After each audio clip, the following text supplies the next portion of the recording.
Prince Harry reportedly told his cancer-stricken father that without taxpayer-funded armed security, he would not bring the children to the United Kingdom to visit him, and King Charles's response was silence. Not an argument, not a counteroffer, not a public statement or a briefing to a sympathetic journalist, not even a signal through an intermediary that the conversation was welcome. Silence. And in the context of this family, at this particular moment in the king's health journey, that silence is arguably the most significant and revealing response Charles could have given, and the one that tells you the most about how the palace has decided to manage this specific pressure. When are you going to learn, man, that it is completely inappropriate and unacceptable, and the king simply will not have it, and the royal family simply will not have it, with you calling up trashy reporters at trashy mainstream media publications to try and force them into doing something they don't want to do? Tonight, we are going through what was reportedly said and why the framing of it produced the reaction it produced, why the security dispute looks fundamentally different depending on whether you read it as a logistics problem or a leverage position, what the Balmoral scenario reveals about the practical options that actually exist, and why the time dimension transforms this from another chapter in the Sussex institutional saga into something that touches on questions most people understand from their own lives. The king is managing a cancer diagnosis that is not in remission. The grandchildren are 7 and 5. The gap between those two facts is the actual story. Let's start with what was reportedly said, because how the communication was framed is exactly what caused the reaction it caused. And the reaction tells you how the statement landed, which is part of the evidence about what it communicated. He's now 100% trapped. I mean, he talked about it on that TV show, that he's the one that can't get away, because now she rules the roost, she's cut him off from the family, she's got no family, she's got the friend.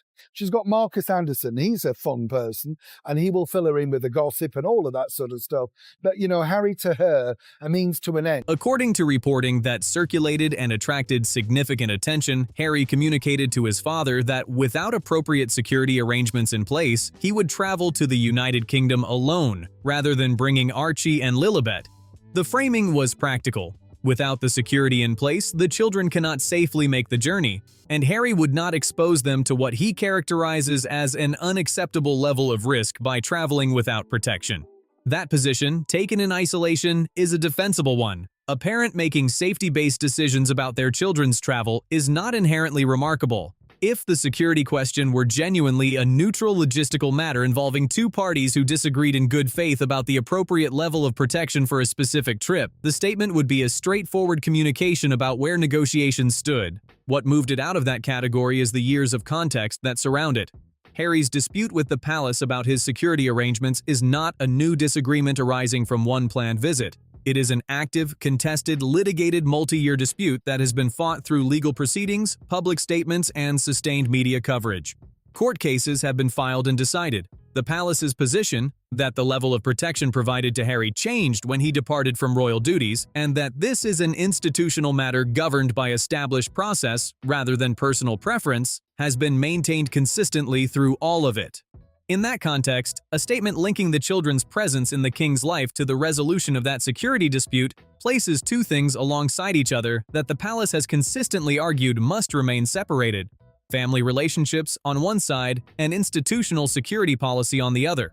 Mixing those two categories, making one contingent on the other, is precisely the kind of move that the institutional side of this dispute has resisted throughout, because it transforms a policy question into a family emotional question in ways that create leverage the institution cannot respond to without either capitulating or being seen as cold. The implicit logic of placing family access alongside the security dispute is that resolving the security question is a precondition for the family relationship to function at all. And the person whose decision it is to resolve or not resolve that question is the king himself. Why is Harry making like all these games around his children, trying to be this, man that gets what he wants all the time, and using your children to do it? It's so wrong and disgusting. I don't even know. The harshest characterization of that framing, pay up or you will go to your grave without having known your own grandchildren, is not what was literally reported in any transcript. It is the reading that some commentators applied to the underlying logic of what was reported. Whether that reading is fair depends on what you believe the intent actually was, and that is genuinely unclear from the outside. What is clear is that Charles's response was silence rather than engagement, and that silence deserves as much attention as the reported statement that preceded it. Charles has advisors, communications teams, trusted intermediaries, and established back channels specifically for sensitive family matters of exactly this kind. He could have offered a counter-proposal through intermediaries. He could have asked his team to signal flexibility on some aspect of the security question. He could have authorized a trusted third party to open a private conversation. He stayed publicly silent. Royal observers who have covered Charles for decades read that silence as a specific strategic and personal choice. Staying silent under this kind of sustained public pressure is actually the harder option because it allows the narrative to be shaped by others rather than controlled.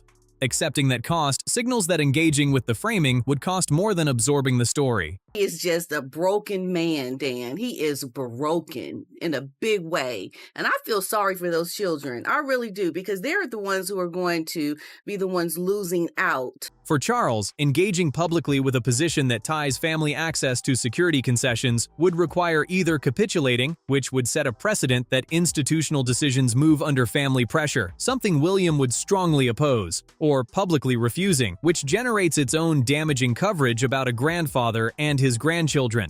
Silence avoids both. It does not resolve anything. It does not choose between the two outcomes. It simply continues. If Palace Insider is giving you the full picture on this story, the institutional context, the Balmoral scenario, the time dimension, the like button costs nothing, and it keeps this channel going. Because Prince Harry is due in the country next month, he still has no confirmation from the Home Office that he's going to get the taxpayer-funded security. Good. He still has no confirmation from King Charles that Harry will meet him. Good. Because remember, what remains so central to all of this is the threat. Now let's talk about the Balmoral scenario, because it has been raised repeatedly by royal commentators and it reframes part of the logistics debate in a specific and useful way. The argument runs as follows. Harry has demonstrated repeatedly across recent years that international travel is achievable when it is genuinely prioritized. He visited Ukraine during an active conflict zone. The Sussex operation has arranged multiple international trips to locations that would present genuine security challenges, without those trips being derailed by the absence of a specific institutional arrangement. Which raises a specific and pointed question. Is the United Kingdom uniquely unsolvable as a security environment for a former senior royal with a private security team? Or is it uniquely contested as a political and legal battleground where the dispute has taken on a momentum of its own that goes well beyond the practical logistics of moving from California to Aberdeenshire? Your grandchildren should just be a natural thing. There should not be any negotiations around seeing your grandchildren. How absurd is that? And at the end of all of this, Dan, Harry is going to regret it so much because you do not use your children as pawns. Balmoral is royal property and one of the most extensively secured private estates in the country. The security infrastructure there is permanent, professional, and exists regardless of which guests are present. The travel route from a private airfield involves primarily royal property and controlled terrain rather than public commercial spaces. The estate spans thousands of acres, large enough that a family visit could occur entirely within its boundaries, with no movement into environments where Harry's individual arrangements would become relevant.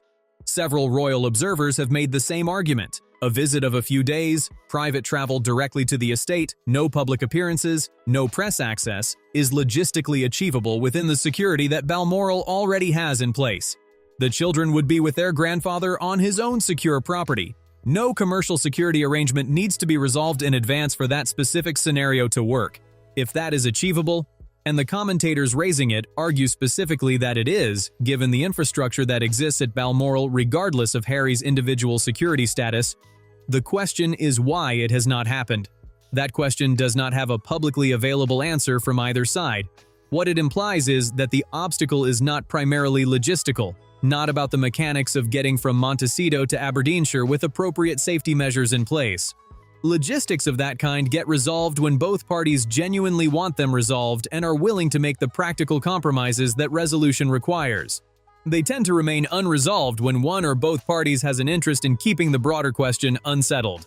Subscribe to Palace Insider so you never miss what we cover next, and drop your take in the comments below on the Balmoral question specifically.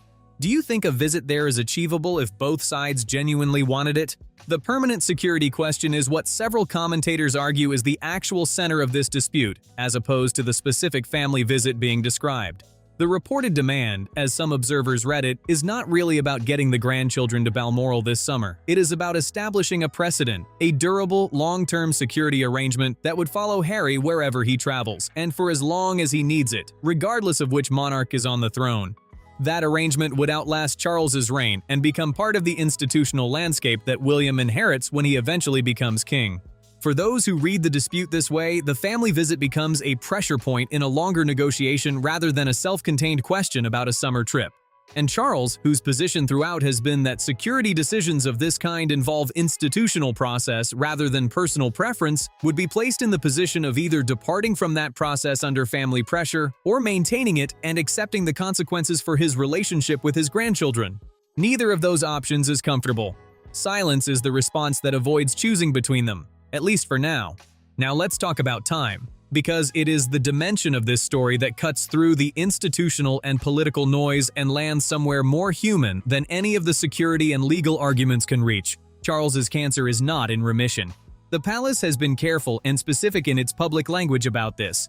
He is responding to treatment, the schedule has been reduced in intensity, he is in what they call a precautionary phase.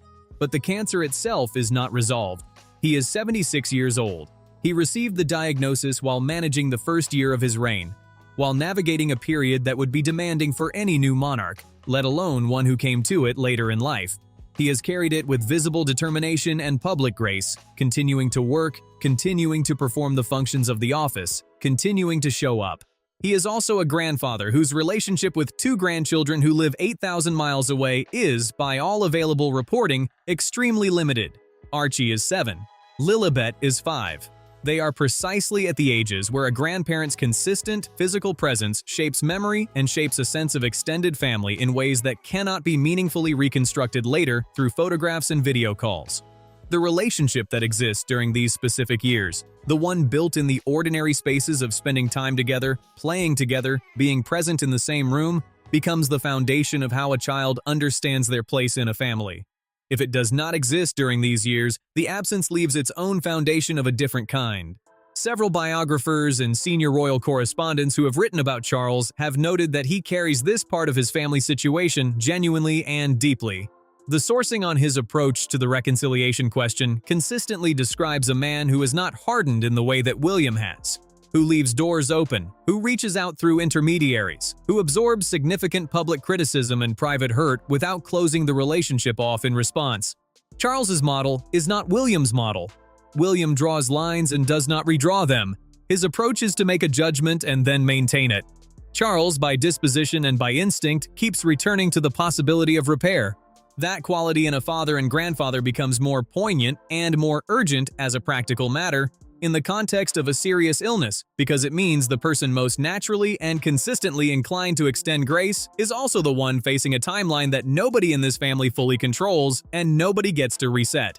The permanent security question is what several commentators argue sits at the actual center of this dispute, as opposed to the specific family visit that has been the surface focus of the reporting.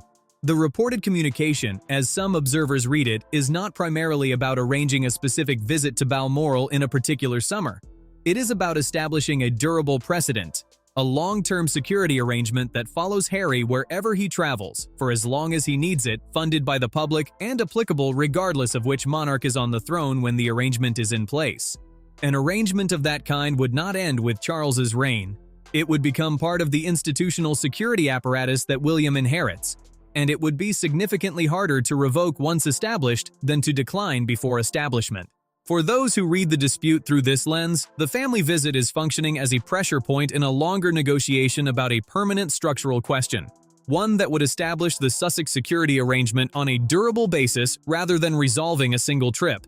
A summer visit under those conditions is not really about the summer visit, and Charles, whose position throughout has been that these institutional decisions are governed by established process rather than personal or family pressure, is placed in the position he has been in since the dispute began. either departing from the institutional position under pressure or maintaining it and absorbing the cost in terms of his relationship with his grandchildren. Neither option is good. Silence is the third option. It does not resolve the dispute. It does not choose between the two bad outcomes. It simply continues, and the clock that nobody controls continues alongside it. The Harry who described in his memoir watching his father absorb the news of the Queen's death and thinking about how lonely he looked. That Harry understood something specific and apparently genuine about his father's emotional world, about what Charles carries privately that does not appear in the formal public record. The distance between that understanding and the current situation, between the person who could see his father's loneliness and the person now maintaining a position that deepens that loneliness, is part of what makes the security dispute feel to outside observers like something other than a straightforward logistics disagreement. Harry has spoken repeatedly and with evident feeling about the consequences of losing his mother young, about how that loss shaped everything that followed, about the specific wound of a parent being gone before a child is ready, the things that were never said, the questions that can no longer be asked, the conversation that could not happen because the person was no longer there to have it. He has articulated this understanding about grief and time and the permanence of absence with more force and more feeling than almost any public figure of his generation, and he has made it central to how he presents himself and his motivations. Some observers have noted the painful parallel between that stated understanding and the current situation with his father and found it very difficult to square. Harry knows, from personal experience that he has described at length, what the permanent absence of a parent feels like. Charles is not absent. He is present, available, reportedly extending grace repeatedly. The distance between them is not the distance of death. It is the distance of a legal dispute and a set of conditions that have not been met. That parallel, between a son who knows what it means to lose a parent before he was ready, and a father who is managing a serious illness while remaining estranged from grandchildren on the other side of the world, while is not a comfortable observation to make, it is, nonetheless, an honest one. The Thomas Markle dimension surfaces regularly in discussions about this story, and it is worth addressing directly because it adds a layer that complicates the narrative in a specific and difficult way. Meghan's father has been publicly and completely estranged from his daughter and has had no relationship with Archie and Lilibet. That situation exists in direct parallel with the Charles situation, and for observers trying to form a view about where the pattern of estrangement comes from in the Sussex story, the parallel raises specific questions that do not have comfortable answers. If the estrangement from Thomas Markle is primarily about his specific conduct, the pre-wedding tabloid cooperation, the staged photographs, the sustained public statements, then it is a different kind of dispute from the institutional security disagreement with the palace. Different causes, different contexts, different remedies theoretically available. That is the argument for treating them as separate cases. The argument for treating them as part of the same pattern is simpler. Both grandfathers have essentially no relationship with the Sussex grandchildren. Both situations are the product of choices made by adults rather than the children. And both situations persist year after year, despite the fact that the children are the ones who bear the actual consequence of the estrangement as time continues. Two grandfathers, two complete absences, two sets of choices made entirely by adults. The children are 7 and 5 and do not have a meaningful say in any of it. The Invictus and the Beckham dimensions that emerged in the same news cycle provide useful context here. Harry has been absent from the FIFA World Cup VIP arrangements in a tournament being held in the country where he lives, while David Beckham, whose falling out with Harry traces back to an accusation Harry's camp made and a trip to Australia that Beckham made and Harry apparently had no time for, is one of the faces of the event. The sports world made its assessment about whose presence enhances it. The conversation about Harry standing on the international stage was already well underway before the security and grandchildren story added its dimension. This is the broader landscape in which the Balmoral and security questions sit. The institutional relationships that once gave the Sussex operation its leverage, the royal connection, the celebrity friendships, the major commercial partnerships, have each contracted or ended over the period of the dispute. The one element in the story that has not contracted is the family itself, and specifically the weight that comes from time and from illness. The children who carry the Sussex royal titles, the father who is managing a cancer that is not in remission, the grandfather who keeps the door open while the clock continues, the window that neither side fully controls, because nobody in this situation gets to determine how much time is actually available. Where does this leave things? The security dispute is not resolved. No meeting between Harry and King Charles has been confirmed or publicly scheduled. The children are young, and their grandfather is managing a serious illness that is not in remission. The window that the king's health creates for family time is not static and not guaranteed. For observers who have followed this family across several years, the situation has a specific and frustrating quality. It is not moving in any direction that the observable facts support. Back-channel optimism surfaces periodically in coverage, sourced to unnamed observers, suggesting that progress is being made and that a visit is quietly being arranged. The observable facts continue to produce a different picture. The grandchildren are in Montecito. The king is in London. Balmoral exists and is secure and has been available every summer. The summers pass. Royal watchers who read Charles's silence as the response of a man who loves his son and refuses to publicly humiliate him, who is choosing not to draw the family dispute into the kind of confrontation that would make reconciliation permanently harder. See this as one of the most genuinely sad dimensions of a story that has accumulated many genuinely sad dimensions. A man who has navigated a cancer diagnosis in the first year of his reign, who has buried his mother and managed the transition of a 70-year institution, who absorbed the Oprah interview and the Netflix documentary and the memoir without publicly responding in kind, quietly absorbing the ongoing distance from his grandchildren because publicly engaging with the framing of the dispute would cost more than it could repair. Whether that changes depends entirely on choices that remain within the control of the people making them. That is the part of this story that is hardest to sit with and most important to say plainly, rather than softening into diplomatic language about the complexity of family dynamics and the difficulty of reconciliation. Drop your take in the comments below. Do you think the security question is the real obstacle? Or do you think it is serving as a framing for something else? Drop your honest take in the comments below. Do you think the security question is a genuine obstacle, or is it serving as a framing for a longer negotiation? And do you think the Balmoral scenario is achievable if both sides genuinely wanted it? Subscribe to Palace Insider so you never miss what we cover next. The like button keeps this channel covering these stories in full, with the detail that the headline versions skip. We will see you for the next one. The story has not found its ending yet.